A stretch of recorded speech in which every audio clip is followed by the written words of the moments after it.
Alors, bon matin chacun, que le Seigneur nous bénisse ensemble à la parole. Comment savoir? Hey Gogo! Comment savoir? C'est Gogo qui va nous dire ça. YouTube va nous dire ça. Comment savoir? Vous savez, on est dans un siècle où la connaissance est tellement accessible facilement. Hey Google, dis-moi combien il y a de population en Inde, ils vont te le dire. Et c'est vrai qu'une série qui s'appelle comme ça, Comment savoir, ça reste savoir quoi? C'est ce qu'on va voir ensemble. On va voir 3 messages ensemble, 3 messages avec Stéphane qui va prendre aussi la relève. 3 messages dans les Épîtres de Jean. Vous savez, Jean est un apôtre du Seigneur Jésus qui était là depuis son jeune âge avec le Seigneur. On a des écrits. Et lorsqu'on amène quelqu'un au Seigneur, on dit souvent à la personne tu n'as jamais lu la Bible, tu vas lire l'Évangile de Jean. L'Évangile de Jean, c'est simple. Ça parle de Jésus qui est mort pour nous, etc. On cite le fameux verset, Jean 3, 16, et on les laisse aller lire l'Évangile de Jean. Quand on veut former des théologiens, on leur dit « Ouais, tu vas étudier l'Épître aux Romains. Tu vas avoir toute la doctrine biblique qui est dans l'Épître aux Romains. » Et j'aimerais vous suggérer ce matin que si vous voulez examiner et savoir comment vivre une vie chrétienne victorieuse, lisez 1er Jean. 1er Jean vous dit comment vivre la vie chrétienne victorieuse. Et 1er Jean est un livre qui est petit, mais qui en dit beaucoup. Donc, 1er Jean, pour nous, est divisé en 3 cycles. Je vais l'introduire ce matin comme il faut. Le premier cycle, c'est Dieu est la lumière. Le deuxième cycle, c'est Dieu est amour. Et le troisième, c'est Dieu est la vie, la vraie vie éternelle. En ces 3 cycles-là, Jean va nous répéter de 3 manières différentes, avec des mots différents, toujours la même chose. Vous savez, il n'y a rien de nouveau dans le christianisme biblique, il n'y a rien de nouveau. C'est toujours la même chose. Ça fait des centaines d'années depuis que Jean a écrit vers 96 des Épîtres de Jean. Son épître de Jean dit toujours la même chose, et c'est toujours la même chose qu'on voit dans le christianisme biblique. Alors, on vous pose 3 questions dans ces 3 messages. Le premier message, ce matin, Dieu voulant, si le temps nous permet de l'explorer un peu plus, comment savoir si nous connaissons Dieu réellement? Je vais mettre l'emphase sur le mot « réellement ». Aujourd'hui, quelqu'un va vous dire « moi, je crois en Dieu ». L'autre question, c'est « oui, mais c'est qui ton Dieu? C'est-tu YouTube? C'est-tu Hollywood? C'est-tu une statue à quelque part? C'est quoi ton Dieu? C'est qui ton Dieu? Alors, c'est important de savoir, de connaître le réel Dieu. Comment savoir que nous connaissons Dieu réellement? Premier message. Deuxième message que Stéphane va nous apporter. Comment savoir si nous aimons Dieu réellement? Lorsque j'étais jeune chrétien, je me suis posé cette question-là. Comment savoir si j'aime Dieu réellement? À quoi ça ressemble quelqu'un qui aime Dieu réellement? Qu'est-ce qu'il fait? Qu'est-ce qu'elle fait, cette personne-là? Comment elle gère sa vie? C'est quoi ses priorités de vie? Quelqu'un qui aime Dieu réellement. Et le troisième message, comment savoir si nous croyons vraiment Dieu? Comment savoir? On lutte contre ce qui s'appelle des fois 3 sortes de doutes. On lutte contre le doute rationnel, c'est-à-dire on a besoin de réponses. On lutte contre le doute émotionnel. On se lève un matin, on se pense plus chrétien, on se pense moins chrétien, et puis on se lève avec l'idée d'en avoir plus, j'en avais plus, j'en avais plus, j'en avais plus, j'en avais plus, j'en avais plus. Puis il y a aussi la 3e sorte de doute, qui est la conviction que je ne crois plus. Et peu importe où vous êtes rendu dans votre vie, vous êtes en train de lutter contre un de ces 3 doutes-là. Et ça va être le 3e message. Donc, Jean nous écrit. Et il va nous dire, à fin de compte, qu'il y a des raisons pourquoi il écrit. La lettre de 1er Jean n'est pas une lettre normale. Ce n'est pas une lettre qui est écrite comme les lettres de l'apôtre Paul. Jean a sa manière d'écrire, il a son style. Et dans la littérature, dans la théologie, on appelle ça le style joannique. C'est Jean avec son style, ses mots, ses préférences. Et Jean nous écrit. Il va nous dire pourquoi il nous écrit. Regardez bien. Il nous écrit afin que notre joie soit parfaite. C'est pour cela qu'il nous écrit. Et c'est quelque chose d'extraordinaire. Une joie. Il ne parle pas de la gaieté, là. Il ne parle pas de la danse du bacon parce qu'on est content. Il ne parle pas de se rouler à terre. Il ne parle pas de monter debout de sa chaise. Il parle d'une joie profonde, un sentiment profond, une joie qui dépasse les épreuves, une joie qui nous soutient et la joie de notre grand salut, la joie de notre vie éternelle que nous avons auprès de Jésus-Christ. Elle nous soutient, la joie où, comme Paul, qui est en prison dans le chapitre 16 des Actes, commence à chanter avec Silas des cantiques quand il est en prison. Cette joie d'appartenir à Dieu, la joie du grand salut. Il écrit pour cela. C'est pour cela qu'il nous écrit. Je vous écris afin que vous ne péchiez point. OK, bon, c'est une nouvelle ça, on le sait ça. On veut ne pas pécher, n'est-ce pas? Qui s'est levé un matin en disant, « Hey, 17 à 10 heures, je vais faire 3-4 péchés. Après le break, je vais faire 5-6 péchés. À soir, je vais en faire une dizaine. Puis il m'a me levé cette nuit pour faire des péchés. » Personne, ce n'est pas la mentalité chrétienne, n'est-ce pas? Un chrétien se lève le matin et il dit, ma journée appartient à Dieu, je vais lutter contre le péché qui si facilement m'enveloppe, je vais marcher pour Dieu. Seigneur, fais que je puisse te témoigner avec les gens que je vais rencontrer, etc. Alors, Jean nous écrit à propos de cela. Il nous écrit parce qu'il veut nous exciter, il veut nous encourager, il veut nous dire que nous sommes en train de vivre en luttant contre le péché. Afin que vous vous aimiez les uns les autres. Ah oui? Oui. Il nous écrit afin qu'on sache que l'amour pour Dieu, l'amour pour nos frères et sœurs est important. Il va nous écrire à cause de cela. Il va nous écrire aussi dans ces 5 chapitres, parce que vous connaissez la vérité. Alors là, c'est important. Il écrit aux chrétiens de partout. Ce n'est pas une lettre qui est adressée à un chrétien en particulier ou à une église en particulier. 1er Jean, surtout, est adressé à tous les enfants de Dieu qui est dans le 1er siècle, en 96. C'est important de réaliser cela. Il va nous écrire à cause de ceux qui vous égarent.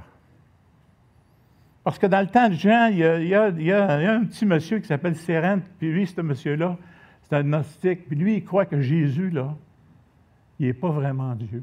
Jésus, c'est comme un fantôme. Lorsqu'il marche sur la plage, là, il ne fait pas de traces sur la sable. Jésus, c'est une apparence. Il a juste l'apparence d'un corps. C'est un esprit. Et les racines du gnosticisme paraissent simplement dans ces temps-là. Et on voit, ça grandit, ça grandit. Vous savez, ces pensées de dénaturer Jésus-Christ est arrivé dès le 1er siècle, le 2e siècle surtout, où ce qu'on croyait que Jésus n'était pas vraiment 100% Dieu, 100% homme. Et Jean va nous écrire pour cela. Il va nous écrire aussi afin que nous ayons de l'assurance. Fini le doute. Arrêtez de douter. Arrêtons de douter. On a une assurance, on a une certitude. On sait en qui on croit. On connaît vraiment Dieu. On connaît Dieu, créateur du ciel et de la terre. On le connaît d'une manière personnelle. Et il va nous écrire afin que vous sachiez que vous avez la vie éternelle. Fini la peur de perdre le salut. Fini la peur de ne plus être sauvé. Fini la peur de ne pas en avoir fait assez, de ne pas en avoir assez. Fini ces choses-là, parce qu'on n'a maintenant aucune condamnation pour ceux qui sont en Jésus-Christ. Celui qui a le Fils a la vie, celui qui n'a pas le Fils n'a pas la vie. C'est simple, c'est clair, c'est précis. Il nous écrit pour ces raisons. Maintenant, on va passer un peu de temps dans notre question. Comment savoir si nous connaissons Dieu réellement? Et là, j'ai choisi une portion du texte, mais on aurait pu le prendre peut-être dans la 2e section, 3e section. Mais la première section pour commencer. Puis vous allez voir, lorsqu'on lit cela, on s'aperçoit que Jean est quelqu'un qui veut s'adresser à nos cœurs. C'est quelqu'un qui veut s'adresser à notre cœur. C'est comme, comment dirais-je, c'est comme, le style de Jean, c'est comme un vieux papa qui parle à ses petits-enfants. Mes petits-enfants. Écoutez bien, mes petits-enfants. C'est aussi polémique, c'est aussi quelqu'un qui attaque les fausses doctrines, qui attaque ceux qui disent que Jésus-Christ n'est pas vraiment Dieu, 100% Dieu, 100% homme, que Jésus n'est pas vraiment divin, que Jésus, c'est un homme tout simplement qui a été investi d'un esprit, et puis que dans le fond, ce n'est pas vraiment un être humain qui est 100% humain, 100% Dieu. Et Jean va vraiment mettre le doigt sur le bobo tout de suite en partant, et c'est ce qu'on va regarder ensemble. Donc, nous allons faire de la lecture ce matin. J'ai la gorge très sec ce matin, je ne sais pas pourquoi, la nervosité quand même. Merci. Pour celui qui a amené le verre d'eau ici, il y aura une récompense. Alors, tournez dans vos Bibles, s'il vous plaît. 1er Jean, 1er chapitre, 1er verset. Regardez, ça ne commence pas comme les autres épîtres, comme les autres lettres. Ça ne dit pas « je salue un tel, je salue un autre, bonjour à un autre, voici, je vous écris ». Il commence très, très raide. Ce qui était dès le commencement, ce que nous avons entendu, ce que nous avons vu de nos yeux, ce que nous avons contemplé et que nos mains ont touché concernant la parole de vie. Et la vie a été manifestée. Et nous l'avons vue et nous lui rendons témoignage. Et nous vous l'annonçons. Nous vous annonçons la vie éternelle qui était auprès du Père et qui nous a été manifestée. Ce que nous avons vu et entendu, nous vous l'annonçons. À vous aussi, afin que vous soyez aussi, vous soyez en communion avec nous. Or, notre communion est avec le Père et avec Jésus-Christ. Et nous vous écrivons ces choses afin que votre joie soit parfaite. La nouvelle que nous avons apprise de lui et que nous vous annonçons, c'est que Dieu est lumière et qu'il n'y a point de ténèbres, il n'y a point en lui de ténèbres. Si nous disons que nous sommes en communion avec lui et que nous marchons dans les ténèbres, nous mentons et nous ne pratiquons pas la vérité. Mais si nous marchons dans la lumière comme il est lui-même dans la lumière, nous sommes mutuellement en communion et le sang de Jésus, son Fils, nous purifie de tout péché. Si nous disons que nous n'avons pas péché, nous nous séduisons nous-mêmes et la vérité n'est point en nous. Si nous confessons nos péchés, il est fidèle et juste pour nous les pardonner et pour nous purifier de toute iniquité. Si nous disons que nous n'avons pas péché, nous le faisons menteur et la parole n'est point en nous. Mes petits-enfants, je vous écris ces choses afin que vous ne péchiez point. Et si quelqu'un a péché, nous avons un avocat auprès du Père, Jésus-Christ le juste. Il est lui-même une victime expiatoire pour nos péchés, et non seulement pour les nôtres, mais aussi pour ceux du monde entier. Ici se termine la lecture de la parole de Dieu. de Dieu.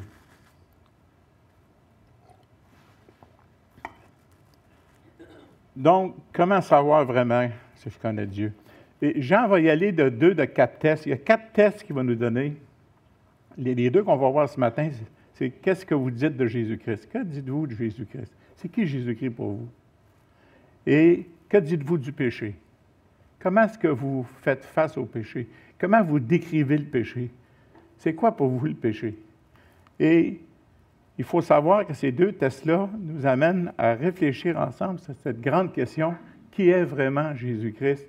Est-il encore, Mathieu Bock-Côté à la joute, hier, il se donnait le droit de rire des religions. Puis savez-vous laquelle chose qu'il a dit? Il a dit, imaginez-vous, il dit dans le catholicisme, il croit que Jésus est né de la Vierge Marie. C'est des cocos qui pensent comme ça. Savez-vous ça? Vous êtes tous des cocos si vous croyez ça? Aux yeux de Mathieu Bock-Côté. Est-ce que vous réalisez ce qu'on croit? Ça jette le système de ce monde par terre, que le système de ce monde ne fonctionne plus, parce que ce système de ce monde est anti-Dieu, est anti-Jésus-Christ, et Jésus-Christ est simplement un prophète, un bon gars, un gars qui a été torturé, un gars qui a essayé il a fait du bien, mais il a essayé de peut-être combattre les Romains, puis les Romains ont gagné. Qui est Jésus-Christ pour vous? Mais pour nous, chrétiens, comment savoir si nous connaissons Dieu réellement? C'est lorsqu'on dit les bonnes choses concernant Jésus-Christ. Aussitôt qu'on touche à Jésus-Christ, on vient de passer à côté du salut. Si on croit que Jésus-Christ, c'est l'ange Michaël, que Jésus est devenu l'ange Michaël dans son baptême, puis lorsqu'il a été crucifié, l'ange Michaël a quitté Jésus, puis il est monté au ciel. Puis Jésus est un homme ordinaire. Lorsqu'on croit que Jésus était tout simplement un prophète, comme je disais tout à l'heure, on tombe à côté de Dieu. On ne réalise pas qui est vraiment Jésus-Christ. Donc, Jean ici va nous dire ceci. Regardez bien. Il dit, moi là, il dit, je l'ai entendu, je l'ai vu, je l'ai contemplé et j'y ai touché. C'est la parole de vie. Voilà qui est Jésus-Christ. Pourquoi il commence comme ça, Jean? Jean commence comme ça parce que justement, à son époque, il y avait déjà des gens qui disaient Jésus n'était pas Dieu. Jésus n'est pas 100% Dieu. Jésus ne peut pas avoir de corps. Parce que dans la philosophie du monde de cette époque-là, qui commençait à réfléchir les choses spirituelles, disait que la chair est mauvaise. Donc, la chair est mauvaise, donc Jésus ne peut pas avoir un vrai corps, sans ça, il serait mauvais. C'est un que l'esprit qui est sauvé, la chair ne peut pas être sauvée.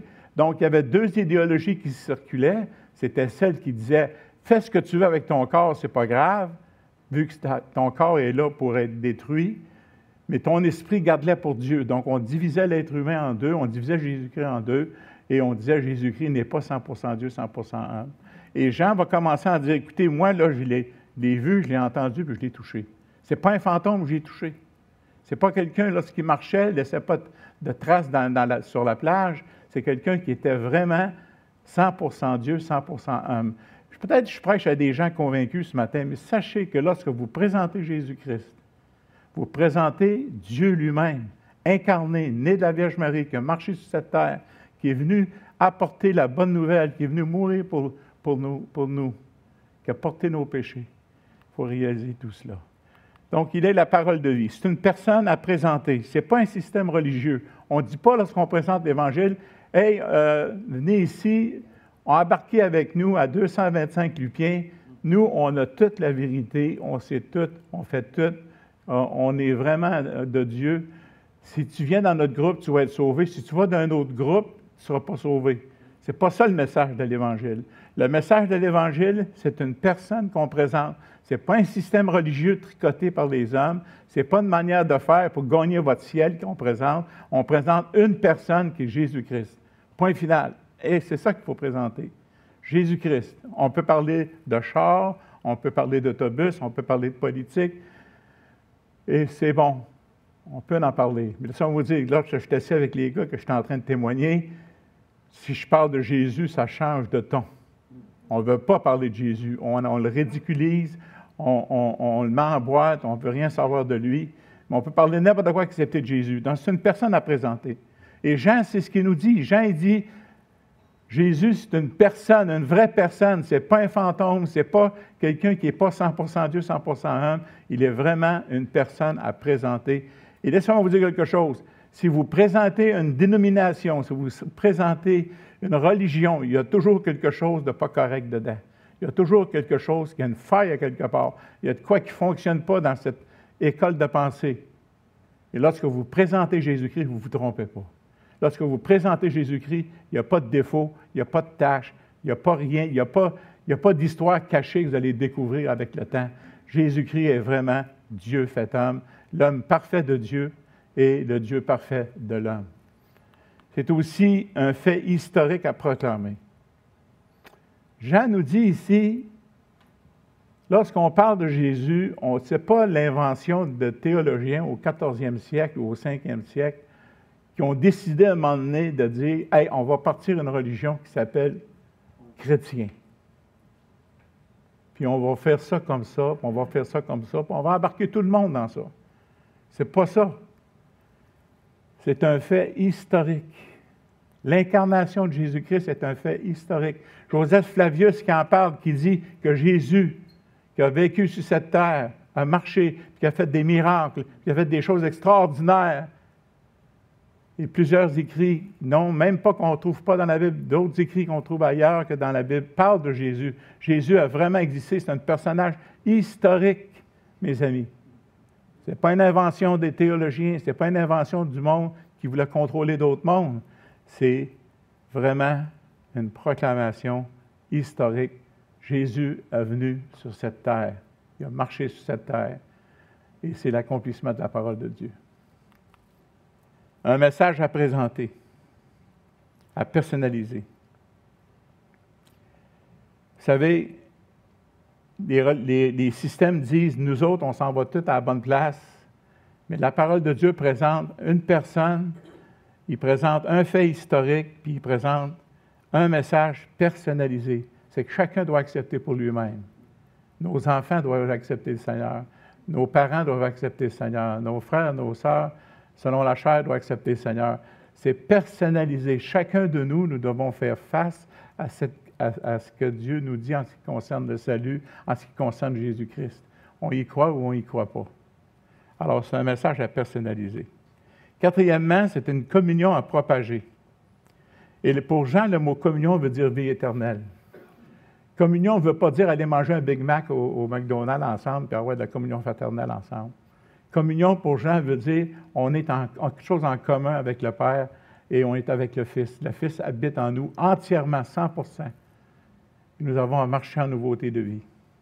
Et cinquièmement, pour terminer, c'est une joie parfaite à partager. Une joie dans l'épreuve, une joie dans les bons temps, une joie qui nous accompagne tout au long de notre vie, une joie qui nous accompagne dans les temps les plus difficiles, les épreuves les plus difficiles, une joie d'appartenir à Dieu, une joie d'être enfant de Dieu, que nous sommes devenus enfants de Dieu par la foi seule, dans le sacrifice seul de Jésus-Christ. Cela nous donne, en fin de compte, une joie qui dépasse les joies que le monde peut donner, car elle vient de la sécurité. Alors, qui est Jésus-Christ pour vous? Personnellement, je fais réfléchir à cela ce matin. Je ne vous connais pas tous, personnellement. Jésus-Christ est-il important pour vous? Est-il un modèle à imiter? Est-il quelqu'un à qui vous vous adressez? Est-il quelqu'un qui vous influence dans les décisions de vos vies? Est-il quelqu'un qui vous aide dans vos priorités de vie? Qu'est-ce que vous faites avec votre temps? Qu'est-ce que vous faites à vos énergies? Moi, je suis rendu, je n'ai même plus l'argent, là, je gère mes énergies dans cet incite. On dirait que la vie marche en envers. Quand tu es jeune, tu vas avoir de l'argent, puis tu as de l'énergie en masse. Quand tu es vieux, tu as de l'argent, puis tu n'as plus d'énergie. Ça marche en envers. Qui est Jésus-Christ pour vous? Qui est Jésus-Christ pour vous? Et Jean va aller tout au long de Jean, les 5 chapitres. Je vous encourage à commencer à lire dans les 3 prochains mois, parce qu'on va faire ces messages à tous les premiers dimanches du mois, novembre et décembre. Je vous encourage à lire le 1er Jean. Vous allez voir, il dit la même chose tout le long. Tout le long. Et c'est ça qui est important pour nous ce matin. Jésus. Jésus. Un ami fidèle et tendre. Nous avons Jésus-Christ. Toujours prêt à nous comprendre, à répondre à notre cri. Moi et mon épouse, on va fêter notre 50e année de mariage l'année prochaine. On a toujours dit en se mariant, on est 3, on a qui dit des tripes à 3, nous autres, on a fait des tripes à 3, pas comme le monde, mais avec Dieu. En disant, Seigneur, notre arbitre. Quand on a eu des temps difficiles comme couple, le Seigneur était là. Le Seigneur nous a dirigés vers des amis, des hommes de Dieu, des femmes de Dieu qui nous ont aidés dans notre couple. Je remercie Dieu pour ça. Qui est Jésus-Christ pour vous? Donc, on va aller dans le plus épineux, dans les quelques minutes qui restent. Parce que l'autre test, le test, c'est « Que dis-tu à propos de Jésus-Christ? » C'est un test pour savoir si tu connais vraiment Dieu. Le deuxième test, c'est « Que dis-tu à propos du péché? » Qu'est-ce que tu fais avec le péché? Votre haine pour le péché est telle comme celle de Dieu. Et c'est ça, vous savez, l'image de la ténèbre de la lumière, c'est facile à comprendre. Hein? Avez-vous remarqué que, dans le fond, il y a des ténèbres à cause de l'absence de la lumière. Aussitôt il y a de la lumière, ça dissipe. Jean le dit. Quand on arrive avec la lumière, ça dissipe. Une petite lumière de rien, ça éclaire. Et posons-nous la question. Vous voulez savoir si vous connaissez Dieu réellement? Bien, vous avez une bonne définition du péché. Et moi, j'appelle ça le mot en P. Pas le mot en N, mais le mot en P qu'il ne faut pas dire. J'étais en train de témoigner quelqu'un l'autre jour, puis aussitôt que j'ai pensé le mot péché, l'autre jour, ça fait longtemps, il a déchiré son profil, il me l'a garoché à pleine face. On faisait des profils, on présentait le Seigneur, puis il y avait une troisième question, c'est « Que dites-vous du péché? » Puis le monde arrêtait de répondre aux questions rendues là. La plupart arrêtaient de répondre rendues là. C'est un mot qu'il ne faut pas dire aujourd'hui que ça a l'air. Le monde n'aime pas ça. Accepter, c'est un bon dessert. Tu dis, ah, c'est péché, cette celle-là. C'est comme, ah, c'est l'enfer, on a eu du fun, c'est l'enfer. C'est des expressions, on dirait que le système de ce monde, on veut virer les choses de bord. J'aimerais ici vous définir le péché. Oh boy. Définir le péché. Manquer son but. Se révolter. Être tordu, être agité et inquiet. Derrière chaque fois que vous lisez l'Ancien Testament, vous voyez le mot péché et d'autres mots. C'est ces mots-là qui sont cachés derrière. Manquer le but pour lequel nous avons été créés. C'est ça le péché. On manque le but pour lequel nous avons été créés. Créés pour la gloire de Dieu. On manque le but pour lequel on a été créés. On s'est révolté contre Dieu. On n'a pas voulu accepter ce que Dieu voulait nous donner. On a développé des êtres croches et tordus et on devient des êtres agités et inquiets. Ça dépeint le Journal de Montréal demain matin. Du monde inquiet, du monde tordu, du monde révolté, du monde qui manque le but pour lequel ils ont été créés. C'est ça la définition du péché.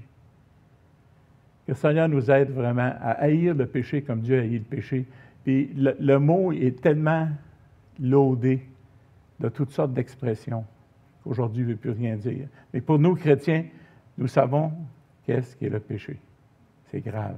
Et dans le grec, il y a d'autres mots, il y a plusieurs mots, mais il y a surtout les deux mots principaux qui disent la même chose, manquer le but et transgresser. Alors, je vais dire que Jean, lui, voit deux groupes. Il y a ceux qui marchent, il y a ceux qui... tout le monde rentre par la porte qui est le Seigneur, pour commencer. Et il y a ceux qui marchent dans la lumière, puis il y a ceux qui marchent dans les ténèbres. Puis le petit rond avec une affaire noire, là, ça, c'est la nature pécheresse qui reste chez nous. Parce que, vous savez, lorsqu'on pêche, on attriste le Saint-Esprit par lequel ont été scellés, Éphésiens 4:30. On attriste le Saint-Esprit.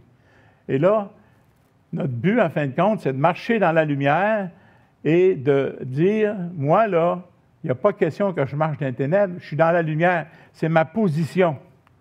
Et Jean va nous dire, nous, notre position, c'est qu'on est des enfants de Dieu, on est devenus enfants de Dieu, on n'est plus dans les ténèbres, on est dans la lumière, puis on marche dans la lumière, puis on lutte contre le péché qui facilement nous enveloppe, et puis on marche pour la gloire de Dieu. Lorsqu'on tombe, on se relève parce qu'on sait se repentir, on sait quoi faire avec le péché. Savez-vous quoi faire avec le péché en pleine lumière? C'est se repentir. On se repent une fois pour venir au Seigneur lorsqu'on est dans les ténèbres, et lorsqu'on est dans la lumière, on continue à se repentir le reste de notre vie, parce qu'on est dans la lumière et on voit clair ce qui concerne le péché. Puis un jour, on va le voir face à face, le Seigneur. Et puis on va le connaître comme qui nous connaît. 1 Jean 3:2. Et là, on va devenir semblable à lui. La présence du péché ne sera plus là. Ça va être fini. Mais en attendant, dans la vie chrétienne que nous sommes en train de vivre, en train de combattre, nous sommes en train de marcher dans la lumière et nous donnons de gloire à Dieu dans tout cela parce que nous savons quoi faire lorsqu'on pêche. Savez-vous quoi faire lorsque vous péchez? J'espère qu'il n'y a personne ici levera la main. J'ai déjà vu un homme d'une réunion d'affaires lever la main et dire « Cette année, si je n'aurais pas fait telle affaire, je n'aurais pas péché de l'année. » J'espère qu'il n'y a personne comme ça ici ce matin, que vous pensez que vous êtes une bonne personne, vous ne faites plus de péché. Celui qui dit qu'il n'y a plus de péché fait Dieu menteur. Regardez les versets, je vais aller rapidement, il ne reste plus de temps. « Mais si nous marchons dans la lumière comme lui-même est dans la lumière, Nous sommes mutuellement en communion et le sang de Jésus, son Fils, nous purifie de tout péché. Nous sommes dans la lumière. Ce n'est pas que on ne fait plus de péché. Marcher dans la lumière, pour Jean, ne dit pas on ne fait plus de péché, on est dans la lumière. Les autres font tous des péchés, sont dans les ténèbres. C'est pas ça que Jean veut dire. Jean veut dire on est dans la lumière, on marche dans la lumière, on voit clair quand on fait un péché, puis on sait quoi faire avec le péché. Si nous confessons nos péchés, il est fidèle et juste nous pardonner, nous purifier de tout péché. C'est ça que Jean veut nous présenter. Jésus va dire, Jésus leur parle de nouveau et il dit, « Je suis la lumière du monde et celui qui ne marche pas dans les ténèbres, mais aura la lumière de la vie. » Déjà, le Seigneur avait prévu tout cela. Éphésiens 5, Paul dit la même chose. « Autrefois, vous étiez ténèbres, maintenant vous êtes lumière dans le Seigneur. Marchez comme des enfants de lumière. » Donc, il est normal que vous attendiez de moi que je marche comme quelqu'un qui marche dans la lumière. Et je m'attends de vous, que vous dites chrétien, vous êtes enfant de Dieu. Alors, vous voulez savoir si vous connaissez vraiment Dieu? Regardez la manière dont vous marchez. Regardez vos pas dans la vallée. Regardez vos priorités. Regardez ce qui est important pour vous. Regardez l'administration des choses dans votre vie. Vous allez voir si vous êtes dans la lumière. Parce que Jean, il combat ces gens-là qui disent « Je suis chrétien. Je suis chrétien. » Vous savez, le mot chrétien ne veut presque plus rien dire aujourd'hui. Parce que derrière le mot chrétien, il y a des styles de vie qui déplaisent à Dieu. Notre position, c'est rendre grâce à Dieu, rendre grâce au Père qui nous a rendus capables d'avoir part à l'héritage des saints dans la lumière, et qui nous a délivrés de la puissance des ténèbres, il nous a transportés dans le royaume de son amour. Si nous confessons nos péchés, comme j'ai cité tout à l'heure, ce petit rond-là, il est là. C'est le combat spirituel. Le combat contre le péché, des priorités, on manque le but pour lequel on a été sauvés. On a des faux buts. Le monde nous propose des faux buts. Alors, si on sait quoi faire, je l'ai mentionné tout à l'heure, je vais aller plus vite. Si nous confessons nos péchés, il est fidèle de juste nous pardonner, nous purifier de tout péché. La fidélité de Dieu. Oui. L'importance de la confession. J'ai péché contre toi. Voir le psaume 51. Vous lirez un psaume cette semaine, là, on n'a pas le temps, on est resté 5 minutes. Le psaume 51. Vous voulez savoir comment faire pour vous repentir, ou avoir un exemple de repentance lorsque David a fait des choses terribles. Mais c'est un homme selon le cœur de Dieu, nous dit Dinsac. Pourquoi? C'est un homme repentant. C'est un homme qui savait se repentir. Parce que le péché est premièrement une offense à Dieu. Pas qu'une offense à celui contre qui on pêche, c'est premièrement une offense à Dieu.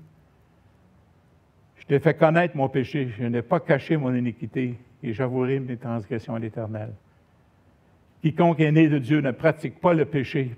C'est un présent actif infini. Parce que la semence de Dieu demeure en lui, et il ne peut pécher parce qu'il est né de Dieu. Une autre traduction, parole vivante, plus claire un peu pour les commentateurs. Celui qui, par la nouvelle naissance, est devenu un enfant de Dieu, ne continue pas à pécher, car le principe de vie qui vient de Dieu demeure en lui. Il est incapable de s'adonner au péché, puisqu'il est né de Dieu. Incapable de s'adonner au péché comme autrefois. Il n'est plus dans les ténèbres, donc son style de vie n'est plus celui d'autrefois. Voyez-vous, j'ai rencontré des gens dans ma vie qui ont dit, moi j'ai Jean 3,16 dans mon portefeuille. Les vies étaient des vies qui démontraient qu'ils vivaient sans Dieu. Et Jean dit le contraire. Parce qu'on a la semence de Dieu en nous, parce qu'on est dans la lumière, on est de ceux qui marchent et qui ne continuent pas de pécher comme si Dieu n'existe pas. C'est ça la différence. Vous voulez savoir si vous connaissez Dieu? Regardez la manière que vous utilisez le péché dans votre vie. Vous tolérez le péché dans votre vie. Comme même moi. Comment je tolère le péché, comment j'utilise le péché. C'est ça qui va dire que je suis un vrai enfant de Dieu. Parce que veut dire croire? Ça veut dire quoi, ça, croire? Pensez-y, là. Ça veut dire quoi, croire, ça? Croire vraiment? Croire veut dire ça, qu'il y a des pattes à ça. Il y a de l'action à croire. Ce n'est pas un affaire philosophique que je crois. Je crois. Je crois quoi? Je crois que le pont traverse la rivière, mais je ne prends jamais le pont pour traverser la rivière. Je crois. Puis je crois que le pont traverse la rivière, mais je ne prends jamais le pont pour traverser la rivière. Ça veut dire que je ne crois pas que le pont... Tu peux intellectuellement croire, mais si tu es descendu jusque-là. William Barclay nous dit, Jean exige non une vie de perfectionniste, mais une vie dans laquelle le péché est une exception. Parce qu'on n'a pas la mentalité de se lever en disant, je vais faire des péchés à m'en allant. Je suis obligé de faire des péchés, il faut en faire absolument. On ne se lève pas avec cette mentalité-là. Vous voulez savoir si vous connaissez Dieu, vous ne vous levez pas avec cette mentalité. Vous vous levez avec la mentalité, je vais vivre pour Dieu aujourd'hui. Je vais lutter contre le péché. Puis c'est lorsque je vais pécher, parce qu'on va pécher. Et c'est là la subtilité. Qu'est-ce qu'on fait avec le péché? On le confesse, on le reconnaît, on l'affronte. On distance la désobéissance. Avec le temps, on n'a pas le temps d'aller trop loin là-dessus. Alors, la deuxième citation, F.F. Bruce nous dit « Péché, c'est contre nature pour un enfant de Dieu ». Est-ce que c'est vraiment, hein? Lui, il dit ça, mais je me pose la question, ça veut dire quoi, ça? Ça veut dire qu'on n'est pas, dans notre nature divine, nous pousse à ne pas pécher. Ceux qui pratiquent le péché nient la présence de la nature divine en lui à cause de la semence de Dieu. Troisième citation, Stott, il émane une forte pression interne vers la sainteté. Est-ce que vous avez ça? Si vous n'êtes pas achalé par le péché, il y a de quoi qui ne marche pas, mes amis. Donc, conclusion, mes petits-enfants, je vous écris ces choses afin que vous ne péchiez point. Et si quelqu'un a péché, nous avons un avocat auprès du Père, Jésus-Christ le juste. Il est lui-même victime expiatoire pour nos péchés, non seulement pour les nôtres, mais aussi pour ceux du monde entier. Donc, les deux tests. Premier test. J'aurais aimé parler de victime expiatoire, mais on n'a pas le temps, mais c'est tellement beau cette image-là, de victime expiatoire. Jésus, c'est le grand sacrificateur, c'est aussi le sacrifice en même temps. Les deux en même temps. Il s'est présenté lui-même en sacrifice pour nos péchés. L'accomplissement de la grâce de Dieu. Qu'est-ce qu'on fait avec le péché? Qu'est-ce qu'on dit de Jésus-Christ? Si on veut vraiment savoir si on connaît Dieu, c'est les deux tests que Jean nous propose ici dans cette épître. Prions ensemble. Seigneur Dieu, ça peut être difficile pour certains ce que j'ai dit ce matin, Seigneur. Puis j'aimerais pas, Seigneur, fais en sorte que personne ne voit ça comme de la méchanceté de ma part ou d'agressivité de ma part. Mais Seigneur, que ton esprit puisse toucher les cœurs et leur montrer que c'est avec amour, Seigneur Dieu, que ces paroles ont été prononcées. Sachant que tu es un Dieu qui mérite notre adoration, notre louange, Et Seigneur Dieu, connaître Jésus-Christ, savoir quoi faire lorsqu'on pêche, c'est ce qui démontre qu'on te connaît vraiment, Seigneur. Fais de nous les hommes de Dieu et les femmes de Dieu que tu veux que nous soyons, Seigneur Jésus, à la gloire de ton nom. Amen.